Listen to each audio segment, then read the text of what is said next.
সুন্দর ভাবে সাজাচ্ছে আমার গোপীনাথকে।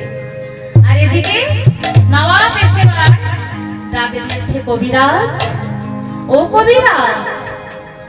কবিরাজ শুনতে পাচ্ছে না, তাই নবাব এবার জোরে ডাক দিয়েছে, কবিরাজ, ও কবিরাজ, আমি নবাব এসেছি, নবাব।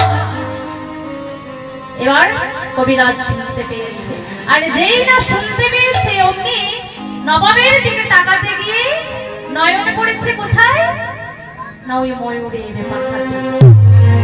আর যতগুলি ময়ূরের পাখা দর্শন করেছে ততগুলি কৃষ্ণ বদন দর্শন করেছে।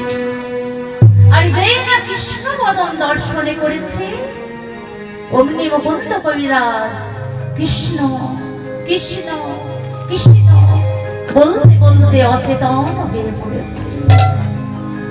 নবাব বলছেন, কে কোথায় আছিস? একটু জল নিয়ে আয়, চোখে মুখে